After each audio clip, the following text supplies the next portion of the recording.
नमस्कार। ये खूबसूरत दुनिया कुछ सिद्धांतों का अनुसरण करती है जिसके कारण दिन और रात होती है, जिसके कारण यह सारा तंत्र चलते रहता है। इस अबूझ पहेली को समझने के लिए हमारे ऋषि मुनियों ने हजारों हजारों वर्ष तक तपस्या की और उसके बाद उन्होंने कुछ सिद्धांत प्रतिपादित किए, जिन सिद्धांतों में वास्तुशास्त्र की रचना हुई। और उन्हीं रचनाओं को लेकर के मैं आपके सन्मुख उपस्थित होता हूँ। उसमें आज का जो अंश है ये विशेष है। जब हम गृहारंभ करते हैं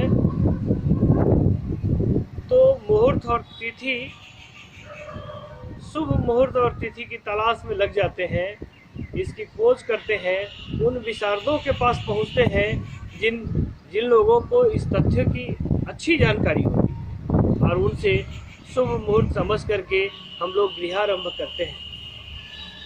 चैत वैशाख जेठ आषाढ़ श्रावण भादो आश्विन कार्तिक, इस सिद्धांत को समझने के लिए नई पीढ़ी तैयार नहीं है। नई पीढ़ी को जनवरी फरवरी मार्च अप्रैल नवंबर दिसंबर ये सारा दिन याद है, महीना याद है। तो मैंने सोचा कि सनातन धर्म से आंग्ल भाषा को समावेश कर इसको सरस बनाया जाए, ताकि लोगों के समझ में आए कि इस महीने में यदि हम गृहारंभ करेंगे तो इसका फलादि क्या मिलेगा। बहुत सारे लोग हैं जिनको चैत वैशाख समझने में प्रॉब्लम होती है, जिनको परिवार द्वितीया तृतीया चौथी समझने में प्रॉब्लम होती है। तो उनके लिए एक मानक वास्तुशास्त्र से छान करके मैंने खाका तैयार किया है। हम अभी आपको बताने का प्रयास कर रहे हैं कि किस महीने में गृहारंभ करेंगे, उस समय सूर्य की उपस्थिति किस राशि में रहती है, और उस राशि के अनुसार आपको फलादि मिलेगा। वह शुभ मुहूर्त आपको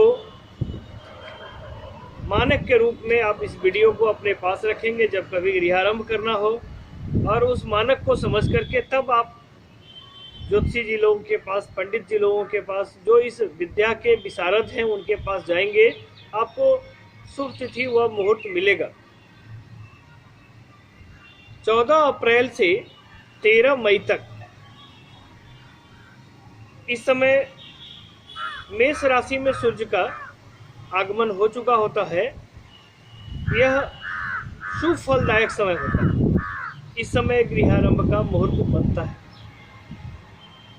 आपको याद रखना है 14 अप्रैल से 13 मई।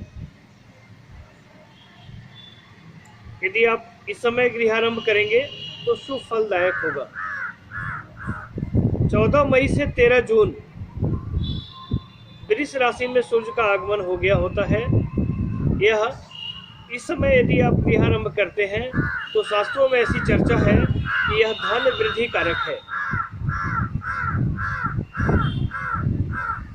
ये सब टेस्टेड है, जांचा परखा है। आप इस समय यदि वास्तु पूजा करते हैं, नींव लेने का पूजा करते हैं, भूमि पूजन करते हैं और गृहारंभ करते हैं तो आपको धन वृद्धि कारक होगा। मिथुन राशि में सूर्य का प्रवेश होता है 14 जून से 13 जुलाई। ये मृत्यु कारक है, निषेध माना गया है। इस समय कोई भूमि पूजन वगैरह का मुहूर्त नहीं माना गया है। मैंने एक जगह देखा था, एक व्यक्ति को मैंने सुना था कि दुश्मनी से किसी ने गोली मार दी। तो जिज्ञासा करने जब हम लोग उनके यहाँ पहुंचे तो देखे इसी मुहूर्त में उनके यहाँ घर बन रहा। शास्त्रों में भी मैंने देखा था और प्रैक्टिकली भी देखा, तो मुझे लगा कि ये समय बहुत खराब होता है। इस समय गृहारंभ नहीं होना चाहिए। याद रखिएगा 14 जून से 13 जुलाई। कर्क राशि में जब सूर्य का आगमन होता है 14 जुलाई से 13 अगस्त शुभ फलदायक है। किया जा सकता है वास्तु पूजन। फिर सिंह राशि में सूर्य का आगमन होता है 14 अगस्त से 13 सितंबर। नौकर चाकर आदि में वृद्धि करा देगा, खर्चा बढ़ जाएगा। इस समय निषेध माना गया है। इस समय भूमि पूजन का कोई विधान नहीं है। कन्या राशि में सूर्य का आगमन होता है 14 सितंबर से 13 अक्टूबर। मना ही किया गया है, रोगी बना देगा, बहुत कष्टकारक समय बीतेगा यदि आप भूमि पूजन करते हैं, नींव लेते हैं तो। तुला राशि में जब सूर्य का आगमन होता है 14 अक्टूबर से 13 नवंबर, सुख कारक, सामान्य फलदायी है। इस समय लोग करते हैं, भूमि पूजन का विधान है।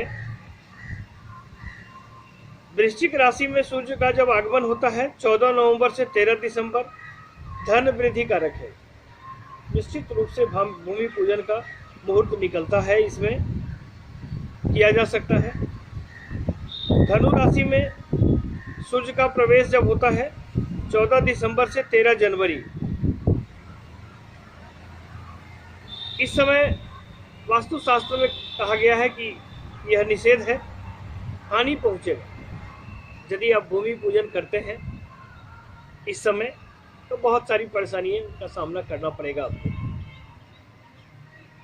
मकर राशि में जब सूर्य का आगमन होता है 14 जनवरी से 13 फरवरी, फिर खुली छूट है, धन वृद्धि कारक है। वास्तु पूजन के लिए बहुत अच्छा समय है।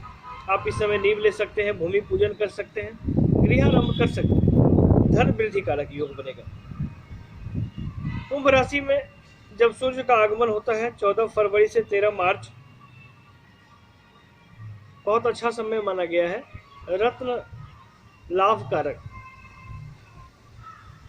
विभिन्न प्रकार के लौकिक और अलौकिक रत्नों से आप भूषित होंगे। इस समय अच्छा माना गया है। इस समय भूमि पूजन किया जा सकता है, किया जाता है। मीन राशि में जब सूर्य का प्रवेश होता है 14 मार्च से 13 अप्रैल, तो मना किया गया है कि इस समय किसी प्रकार का भूमि पूजन नहीं होना चाहिए, वास्तु पूजन नहीं होना चाहिए, ये भय कारक है। ये थे 1 वर्ष के भूमि पूजन के फलादि। मुझे यकीन है कि आपको ये वीडियो बहुत पसंद आएगा। जिनको चैत वैशाख जेठ आषाढ़ समझने में प्रॉब्लम है, उनके लिए ये बहुत सुंदर एपिसोड मैंने आज आपको सामने प्रस्तुत किया। फलादि यही है, इसी के हिसाब से आप अपना भूमि पूजन कर सकते हैं, आप अपना वास्तु पूजन कर सकते हैं। फिर नए वीडियो में हम लोग मिलेंगे।